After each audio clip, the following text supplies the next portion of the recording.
My son pushed me into the lake, saying, "Cool off, old man." While I was choking on water, he laughed as if it were a joke. But when I got out onto the shore, shivering and wet, I took out my phone and showed him something, and his smile disappeared instantly, because now the betrayal had turned into justice, and the consequences for him would be devastating. Before we continue, please subscribe to the channel and let us know where you are listening in the comments. The medical bill trembled in my weathered hands. $3,000 for last month's emergency room visit. At 70, these numbers hit differently than they used to. The kitchen felt smaller somehow, morning light filtering through Margaret's yellow curtains, highlighting every dust mote that danced in the still air. The grandfather clock in the hallway marked 9:30 with its familiar chime when the phone rang. That old rotary phone Margaret insisted we keep, black bakelite worn smooth by decades of conversations. The caller ID showed Brandon's number, which made me pause. My son rarely called before noon. "Dad?" His voice carried that artificial brightness I'd grown to recognize over the past few months. "Listen, we should, spend some time together today. At the lake." I set the bill aside, studying my reflection in the chrome surface of the toaster. "What exactly do you want to discuss, son?" "Better face to face. Family time, you understand?" Traffic sounds buzzed through the phone. He was calling from his car. "Bring swim trunks. We'll make it fun. The kids are excited." Something in his rushed breathing made my chest tighten. "Brandon, what's this really about?" "Dad, please. Can you meet us at Lake Harmony around noon?" I walked into the living room, picking up the framed photo from the side table. Brandon at 10 years old, gap-toothed grin, holding up a fish we'd caught together. When had that earnest boy become this stranger who asked about property values and retirement plans in conversations that felt more like interviews? "You've been different lately," I said, settling into Margaret's chair. "Those questions about the house, about my finances. I'm just concerned about your future, Dad. We all are." The word concerned hung between us like smoke. Concerned about what? I'd been managing fine since Margaret passed. Better than fine. I'd been careful, responsible, the way she'd taught me. "Noon, then," I heard myself saying. "But Brandon—" "Yeah? Whatever this is about, we'll handle it together, like family should." The line went quiet, except for the hum of his engine. "Thanks, Dad. That means everything." After he hung up, I sat holding the phone, listening to the dial tone. "Thanks for what?" The question followed me to the hallway closet where my old leather jacket waited. Margaret had bought it for my 60th birthday, said it made me look distinguished. I grabbed my keys from the hook, their familiar weight reassuring in my palm. Through the front window, my neighborhood looked peaceful. Mrs. Chen watering her roses, the mailman whistling his usual tune. Everything normal, everything safe. But my hands were shaking as I reached for the door handle. The garage door groaned open, revealing my old Ford pickup in the filtered sunlight. I stood beside it for a moment, muscle memory making me check the oil dipstick, test the tire pressure with my boot. Delay tactics, Margaret would have called them. Ways of avoiding what I already knew was coming. 27 years of marriage teaches you to read the signs. 37 years of fatherhood teaches you to read between the lines. I climbed the stairs to our bedroom, each step creaking in its familiar pattern. The swim trunks sat in the bottom drawer of my dresser, folded beneath sweaters I hadn't worn since last winter. As I lifted them out, something crinkled. An old photograph tucked between the fabric. Lake Harmony, summer of 2019. Brandon's arm around Isabel, both kids splashing in the shallow water, while I grilled burgers on the portable barbecue. Before Isabel started avoiding my calls. Before Brandon's business troubles that he thought I didn't notice. That awkward dinner 3 weeks ago flashed through my mind. "Dad, have you ever thought about estate planning? Really thought about it?" The way his eyes wouldn't meet mine when he asked. The nervous laugh when I mentioned my financial advisor. I walked to the bathroom, shook out my morning pills into my palm. Heart medication, blood pressure pills. The daily reminders that 70 wasn't 50 anymore. In the mirror, worry lines creased my forehead deeper than usual. Gray stubble made me look older, more vulnerable than I felt inside. Was I overreacting? Reading too much into a son's invitation to spend time with his family? But Margaret's voice whispered in my memory. Trust your instincts, Derek. They've never steered you wrong. Back in the garage, I packed a small cooler with water bottles, added some granola bars from the pantry. My phone vibrated against my leg. A text from Brandon. "See you soon, Dad. Thanks." There it was again. Thanks. Not looking forward to seeing you or drive safely. Thanks, like I was doing him a favor. Like I was solving a problem I didn't even know existed yet. I checked my phone battery. 60%. On impulse, I grabbed the car charger from the workbench drawer. Something told me I might need it later, though I couldn't say why. The house key felt heavier than usual as I locked the front door. I stood on the porch for a moment, looking back at the home Margaret and I had built together. 43 years in this house. Every room held memories, every corner told a story. Why did it feel like I might not see it the same way when I returned? I backed out of the driveway slowly, watching my house shrink in the rearview mirror. My hands gripped the steering wheel tighter than they needed to, knuckles white against the worn leather. The engine hummed its familiar tune, but today even that comfort felt hollow. Whatever waited for me at Lake Harmony, I was driving toward it, with my eyes wide open. The transition from city streets to rural highway took 40 minutes, exactly as I'd expected.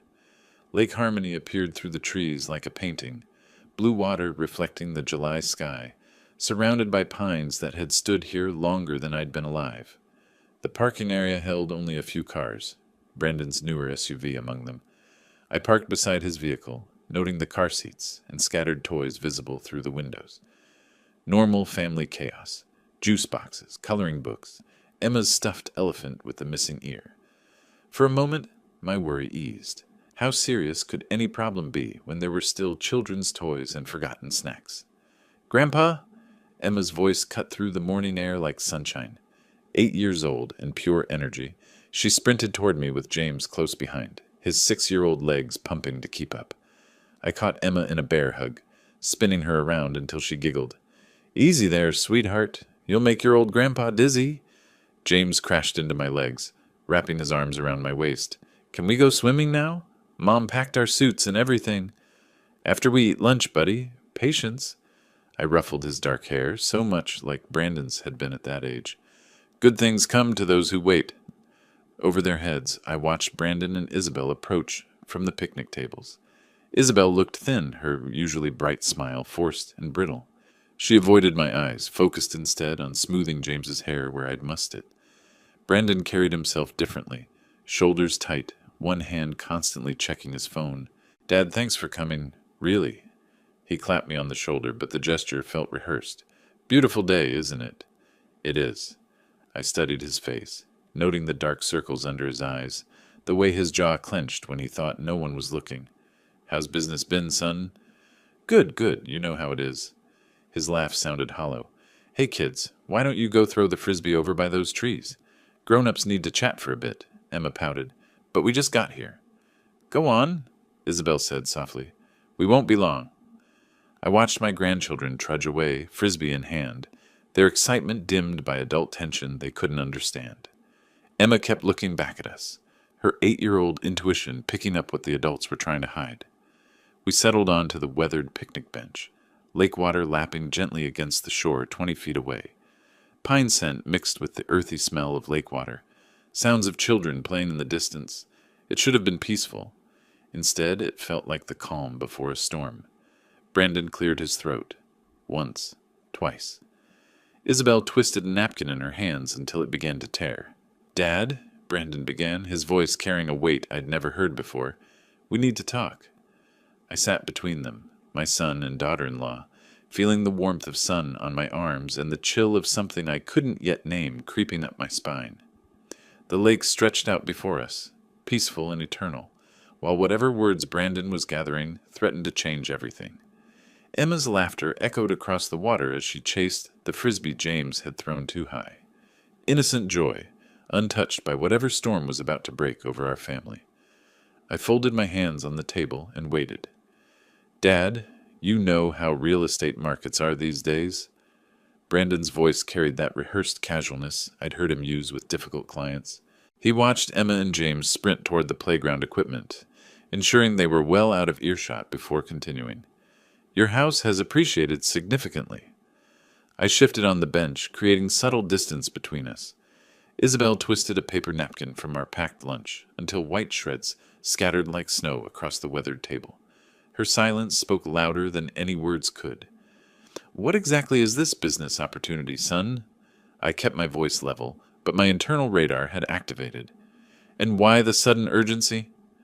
Brandon's palms left damp prints on the table as he leaned forward. Well, you see, there's this cash flow situation. Temporary, of course, but the timing is critical. And your house, it's just sitting there, you know? All that equity, doing nothing. The calculated approach hit me like cold water. He'd rehearsed this speech, probably practiced it with Isabel.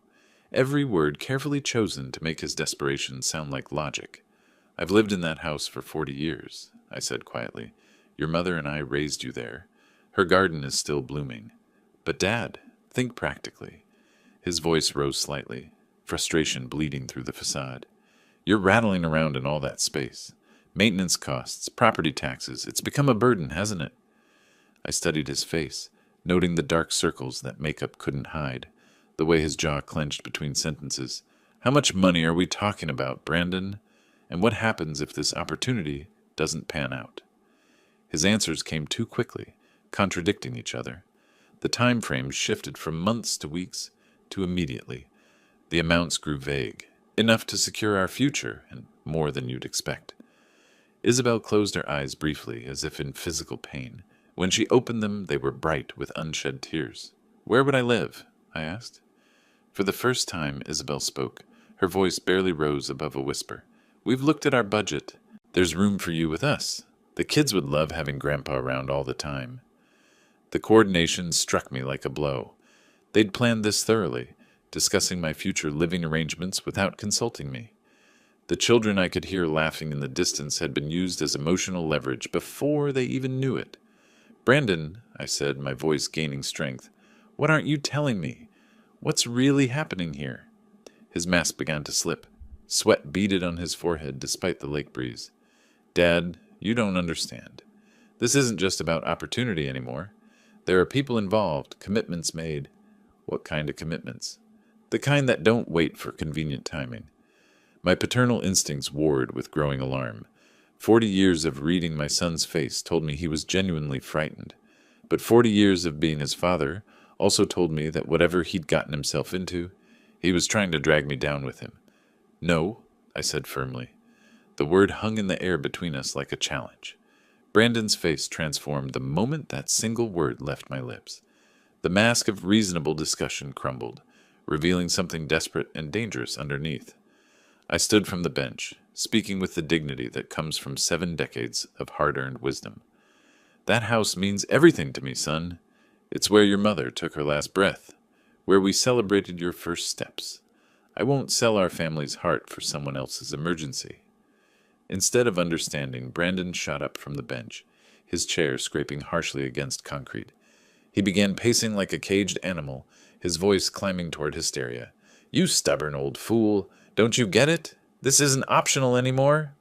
His hands gestured wildly as words tumbled out. You think this is about wanting money? You think I have choices here? Isabel grabbed his arm, a warning gesture he shook off with such violence that she flinched backward. I watched my son unravel, seeing glimpses of something that terrified him beyond reason. Brandon, what exactly are you so afraid of? He stepped closer, using his height advantage to tower over me. At 70, I'd grown slightly stooped, and my son used every inch of that difference to intimidate. You don't understand the pressure I'm under, the kind of people who don't accept excuses. My hand moved instinctively toward my phone. Let me call Richard Wilson. He can give us legal advice about— No lawyers! Brandon's shout echoed across the water. No outside help. This gets handled family style or it doesn't get handled at all. I managed to start the video recording while pretending to dial, holding the phone naturally as if making a call. The red dot appeared on screen just as Brandon's control finally snapped completely. Cool off, old man! He grabbed my shoulders, his fingers digging in hard enough to leave bruises. Maybe a reality check will help you think straight. The shove came without warning. 40 years younger, 40 pounds heavier, and fueled by desperation, Brandon pushed with enough force to send me stumbling backward. My aging reflexes couldn't compensate fast enough. The cold shock of Lake Harmony hit me like a physical blow. Water rushed into my nose and mouth as I went under, the temperature differential between the warm July air and the lake's depths making my heart stutter irregularly. My sodden clothes immediately became anchors, pulling me down while my shoes struggled for purchase on the muddy bottom. I flailed toward the surface, gasping and choking, my phone held instinctively above my head. The water was shallow enough that I wasn't drowning, but deep enough to be dangerous for a man my age. Hypothermia could set in quickly. Disorientation, heart stress. Instead of rushing to help, Brandon stood at the water's edge and laughed. Not the nervous release of tension, but genuine, cruel satisfaction mixed with stress-induced hysteria. Maybe now you'll think straight, instead of being sentimental about some old house. His voice carried across the water with sharp-edged mockery. Sometimes people need encouragement to see reason. Isabel remained frozen on the shore, her hands pressed to her mouth in horror. She made no move to help, paralyzed somewhere between loyalty to her husband and revulsion at his actions. The children's laughter continued in the distance, playground sounds masking the confrontation. Emma and James remained blissfully unaware that their grandfather was chest-deep in cold water, struggling to find stable footing while their father stood watching with satisfaction. I found my balance at last, water streaming from my clothes, and looked up at my son with dawning realization of who he had become. Water streamed from my clothes as I waded toward shore with deliberate calm. Each step felt purposeful despite being soaked to the bone, my movements controlled by a cold clarity that had replaced confusion. Brandon and Isabel watched uncertainly from the bank, expecting anger or pleading, but my silence seemed to unnerve them more than any outburst could have. I walked past Brandon without a word or glance, my shoes squelching against the muddy shore as I headed steadily toward the parking area. Behind me, his voice carried a note of panic I'd never heard before. "Dad, come on, let's talk about this like reasonable people." Still, I said nothing. Isabel followed at a distance, her maternal instincts apparently sensing that something fundamental had shifted in our family dynamic. Her footsteps on gravel sounded hesitant, uncertain. When I reached my ford, I turned to face Brandon, who had hurried after me with increasing desperation. Water continued dripping from my clothes, creating small puddles on the asphalt, while I calmly held up my phone, showing the screen clearly displaying a video recording in progress. Brandon's face transformed from confusion to absolute horror as understanding crashed over him. "You recorded that? You recorded our private family conversation?" "I recorded everything, Brandon." My voice carried the temperature of the lake water, still clinging to my skin. "Every word you said, every action you took, every moment you assaulted your 70-year-old father." He lunged forward, reaching for the phone, but I stepped back smoothly. "Touch me again, and this video goes directly to the Minneapolis Police Department. I know exactly which laws you've broken today." His earlier aggression collapsed into pure panic. "Dad, wait. You don't understand the pressure I'm under. The kind of people who'll hurt my family if I don't—" "I understand assault when I see it," I interrupted with cold precision. "And elder abuse. The state of Minnesota takes both very seriously, especially when there's clear video evidence." Brandon's voice cracked as desperation consumed him completely. "You can't seriously be thinking of calling the police on your own son, your grandchildren's father." I opened my car door, engine keys already in hand. "I'm thinking of protecting myself from someone who just proved he's willing to use violence against his own family for money." Isabel remained silent throughout the exchange, understanding that we'd crossed a line from which there could be no return to normal family relationships.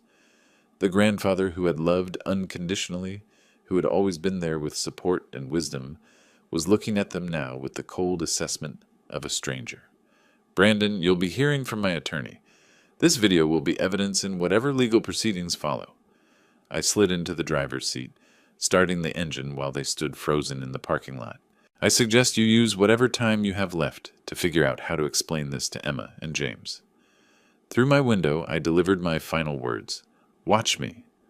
I drove away slowly, watching in my rearview mirror as Brandon and Isabel shrank to distant figures, standing amid the ruins of what had once been a family gathering. The lake sparkled peacefully in the afternoon sun, while their destroyed world reflected nothing but the consequences of greed and desperation. The weight of what had just happened hadn't fully hit me yet, but I knew it would.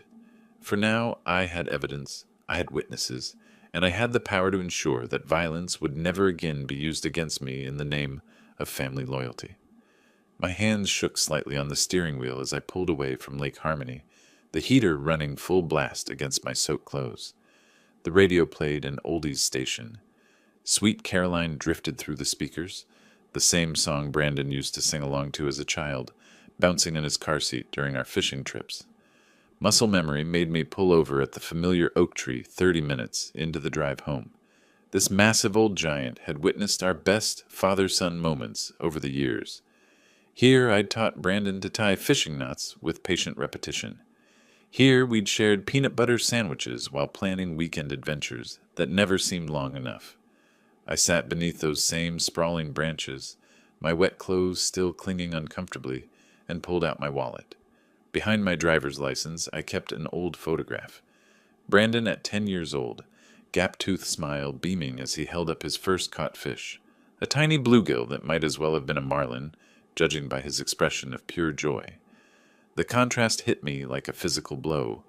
That loving child who cried when he accidentally stepped on a butterfly had pushed his 70-year-old father into a lake today. The boy who used to fall asleep holding my hand during car rides home from fishing trips had threatened me with violence for refusing to sell my house.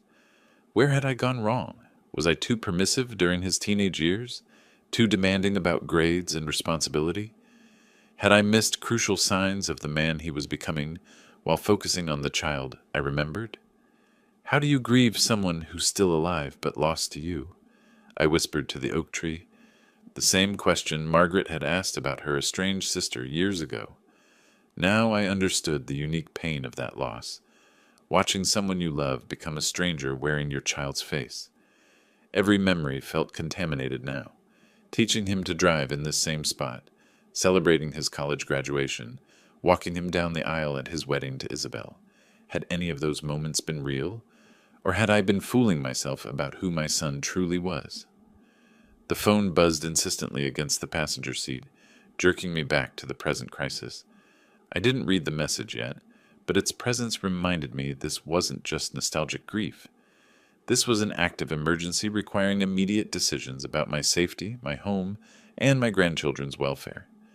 I folded the photograph carefully, placing it back in my wallet behind my license. The boy in that picture deserved to be remembered, even if the man he'd become had chosen a different path entirely. Starting the engine, I pulled back onto the highway toward home. Whatever message waited on my phone, whatever consequences followed from today's events, I would face them as the same man who had raised a child, with infinite patience and love. Even if that child had forgotten how to return either. The house felt different when I finally arrived home, safe but hollow, like a shell protecting something that no longer existed. I dropped my wet clothes directly into the washing machine, then stood under the hottest shower water I could tolerate. The heat penetrated my chilled bones, but couldn't reach the cold that had settled in my chest. In the kitchen, I prepared a simple dinner of soup and crackers, but managed only a few spoonfuls before pushing the bowl away. My appetite had disappeared somewhere between my son's first threat and his final shove into the lake. At 70, stress affected me differently than it used to. Everything felt more fragile, more consequential. Evening light filtered through Margaret's curtains as I settled into her favorite chair, surrounded by family photo albums I'd pulled from the bookshelf. Every picture of Brandon now demanded re-examination through the lens of today's events. Birthday parties, graduations, Christmas mornings. Had I been blind to warning signs that were obvious in retrospect? I considered calling Richard Wilson, my lawyer friend, but decided to wait until morning. Legal action against your own son required careful thought, not emotional reaction. The video evidence wasn't going anywhere, and rushing into criminal charges felt premature without understanding the full situation. At 9:30 p.m., my phone chimed with an incoming text message. The sender's name made me pause. Isabel. She had my number from the emergency contact list at Emma and James's school, a detail that seemed insignificant until this moment. Her message appeared longer than usual, emotional urgency evident even in the preview text. Derek, I'm so sorry about today. Brandon is under enormous pressure from dangerous people. They're threatening him, threatening us all. Can we meet tomorrow? Just us. He doesn't know I'm contacting you. Please. I read the message 3 times, processing implications that extended far beyond a family argument about money, dangerous people, threats against the family. Isabel reaching out secretly, risking Brandon's anger to contact me. My paternal instincts warred with the memory of Isabel's silent complicity during today's confrontation. She'd watched her husband push his elderly father into a lake without moving to help. But perhaps she'd been trapped between loyalty to her husband and fear of something even worse. The mention of threats against us all sent ice through my veins. Did that include Emma and James? Were my grandchildren in actual danger while I'd been treating this as a family dispute about financial boundaries? I composed my response carefully, maintaining control while leaving the door open for crucial information. Tomorrow, 10 a.m., Cozy Corner Cafe on Main Street. Come alone. Her reply came within minutes. Thank you. I'll explain everything. Setting the phone aside, I checked the door locks twice and turned off the lights throughout the house. Tomorrow's meeting would either clarify misunderstandings or confirm my worst fears about the scope of this crisis. Either way, I would face it with the same determination that had sustained me through 70 years of life's challenges. I arrived at Cozy Corner Cafe 15 minutes early, choosing a corner table that provided clear sight lines to both the entrance and parking lot. The morning coffee crowd offered perfect cover for a private conversation while ensuring public safety. After ordering black coffee, I reviewed yesterday's video one final time, steeling myself for whatever revelations awaited. Isabel entered precisely at 10 o'clock, wearing sunglasses despite the cloudy July morning and a light scarf around her neck. Odd choices for the weather that immediately caught my attention. Her movements seemed cautious, almost furtive, as she scanned the cafe before approaching my table. When she removed her sunglasses, I saw exhaustion etched in every line of her face. Dark circles shadowed her eyes, and her hands trembled slightly as she reached for the coffee cup I'd ordered for her. "I'm so sorry about yesterday," she began, voice barely above a whisper. "What Brandon did was inexcusable. But Derek, you need to understand the pressure he's been under." "What kind of pressure makes a man assault his own father?" I kept my voice level, but my eyes never left her face. Isabel glanced around nervously before continuing. 6 months ago, Brandon borrowed money for what he thought was a legitimate business expansion. The people seemed professional, official, but the terms kept changing, interest rates climbing, penalties appearing from nowhere. She pushed up her sleeve slightly, revealing purple bruises around her wrists that explained the scarf's purpose. "These aren't from Brandon. They're from visitors who came to our house last week when he wasn't home. They wanted to make sure I understood how serious their business relationship had become." My coffee cup froze halfway to my lips. "They threatened you? In your own home?" "They took photos of Emma and James walking to school, showed me the pictures as proof of how easily they could reach our children." Isabel's voice broke slightly. That's when I knew this had moved beyond money into something much more dangerous. The pieces clicked together with horrifying clarity. Brandon's desperation about the house sale wasn't greed. It was terror. The timeline, the urgency, the willingness to destroy family relationships for cash. He'd been trying to save his children the only way he knew how. "How much does he owe them?" I asked quietly. "It started at 50,000. With interest and penalties, it's grown to nearly 200,000. They want payment by the end of this week, or they move from threats to action." Isabel leaned forward, her voice dropping even lower. "I didn't contact you about the house sale. I contacted you because I don't know how else to protect Emma and James. Brandon's pride won't let him ask for help, but these people, they're not going to wait much longer." I studied her face, seeing genuine fear mixed with desperate hope. "Why didn't you come to me sooner, before things escalated to violence?" "Brandon made me promise. He said involving you would only make things worse, put more family members at risk. But after yesterday, after seeing what desperation made him do," she dabbed her eyes with a napkin, "I realized staying silent was protecting no one. The full scope of the crisis settled over me like a heavy blanket. This wasn't just family dysfunction, it was my grandchildren's lives hanging in the balance, caught between their father's criminal entanglements and genuinely dangerous people who had already demonstrated their reach. These people who threatened you, did you see faces? Get names? Isabel shook her head. They were very careful about that, professional in the worst possible way. I sat back in my chair, processing information that transformed yesterday's betrayal into today's emergency. My son hadn't just assaulted me. He'd been trying to save his children using the only resource he thought could help fast enough.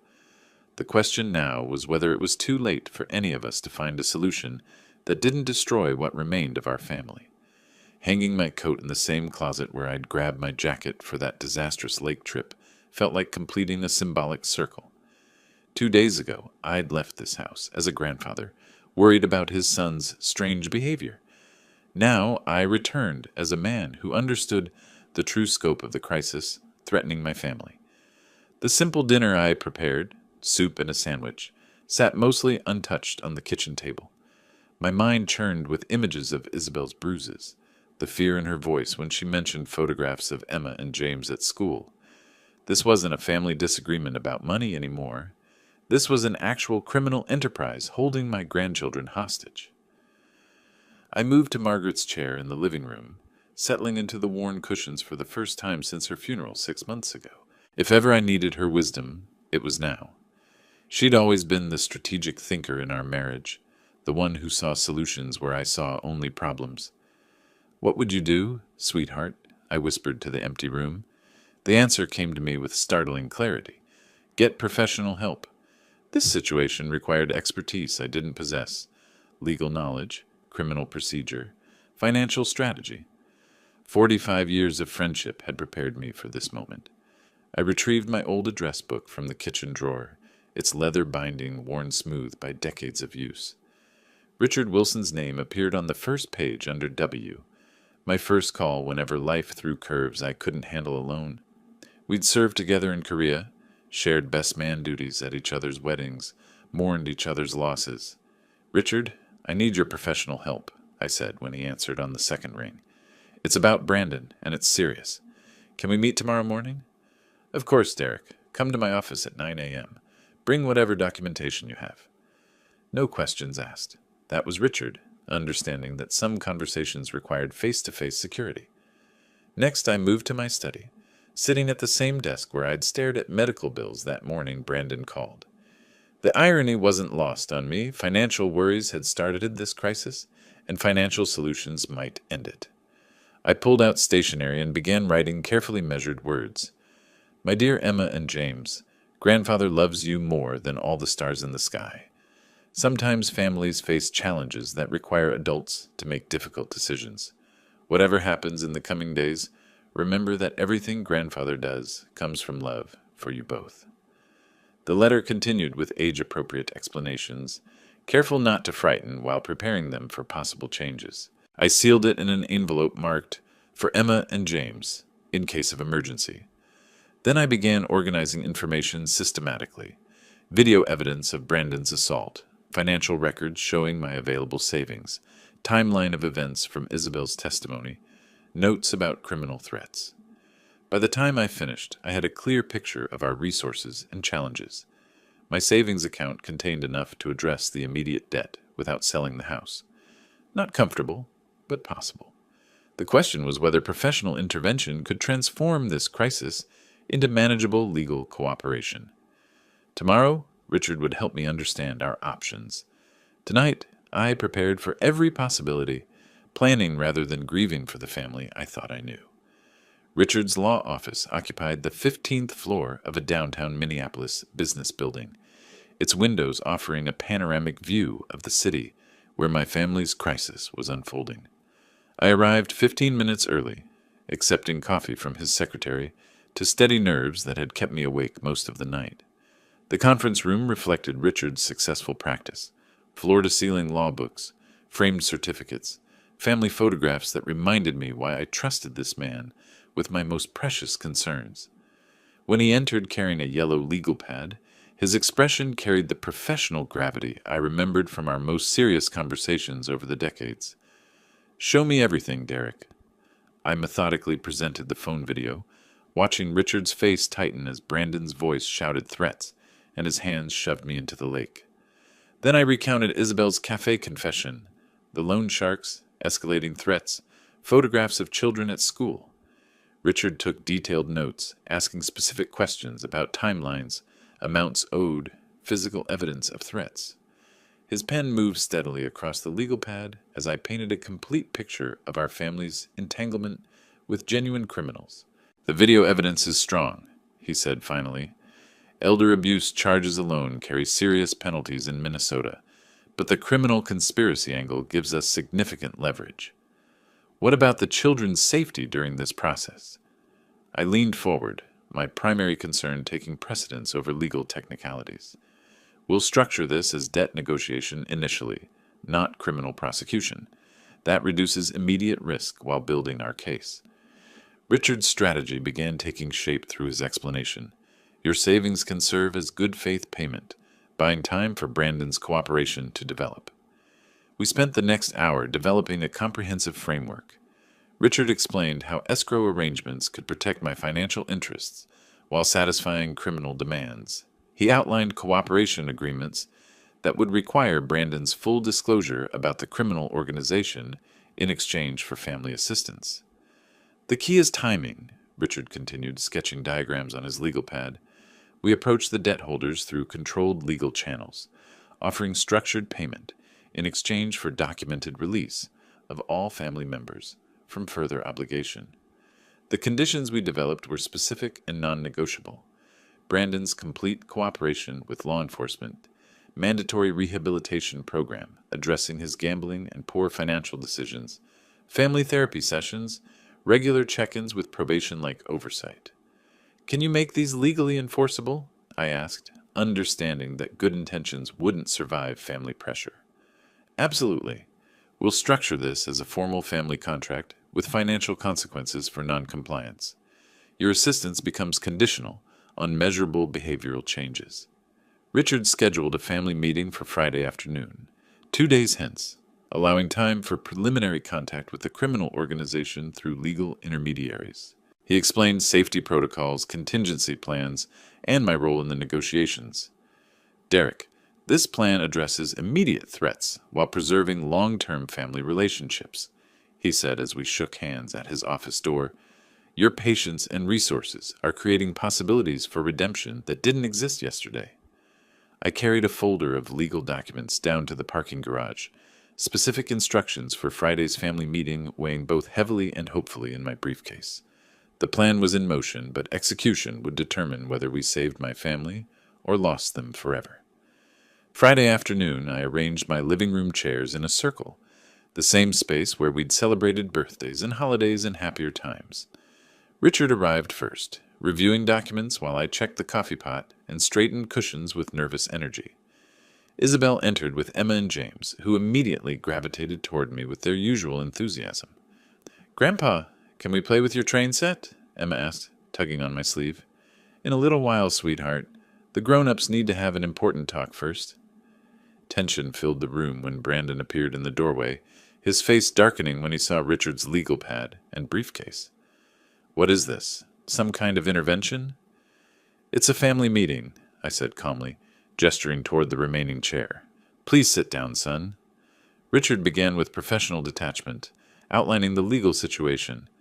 "Based on evidence and testimony, criminal charges are possible. However, we're here to discuss an alternative that protects everyone's interests." Brandon's defensiveness crumbled when Richard replayed the video evidence. Watching himself assault his elderly father seemed to break something inside him. His shoulders sagged as the full weight of his actions became undeniable. "The children," Isabel whispered, glancing toward Emma and James, who were building with blocks in the corner, blissfully unaware of adult tensions. I leaned forward, addressing my son directly. "I'll help you, Brandon, but this ends here. No more secrets, no more dangerous shortcuts, no more violence." "You don't understand the pressure," he began. "Actually, we do understand," Richard interrupted smoothly. That's why we're offering a structured solution instead of simply pressing charges. The conditions were presented systematically. My savings would fund debt resolution through escrow arrangements. Brandon would cooperate fully with authorities regarding the criminal organization, mandatory rehabilitation addressing his gambling problems, family therapy sessions, and regular accountability meetings. Brandon wrestled visibly with his pride, glancing between his children playing innocently and the adults offering his only viable escape from criminal entanglement. I don't have a choice, do I? There's always a choice, I replied quietly. The question is whether you're ready to make the right one. His acceptance came reluctantly but genuinely. I'll do whatever it takes to protect Emma and James. And earn back your trust, Dad. The formal signing took 20 minutes.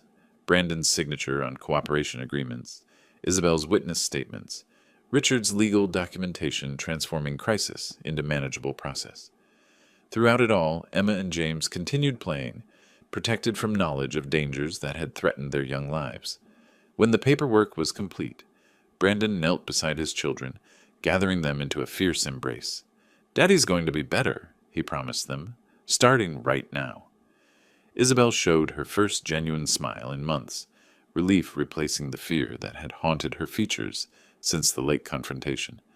The rehabilitation would be difficult, the therapy sessions challenging, but the immediate danger was over. Richard packed his briefcase with satisfaction of a job well done. This framework gives everyone a path forward. Brandon has consequences and support. The children have safety and stability. Derek, you've created possibilities for redemption that didn't exist 3 days ago. As they prepared to leave, I pulled Brandon aside. I love you, son. I always have. But love requires boundaries now. He nodded, tears in his eyes. I understand. Thank you for not giving up on us. Watching them drive away, I felt cautious optimism settling where anger and betrayal had lived for the past week. The problems weren't solved overnight, but healing had begun with honest conversation and professional guidance. If you like this story, please like this video, subscribe to the channel, and share your impressions of this story in the comments.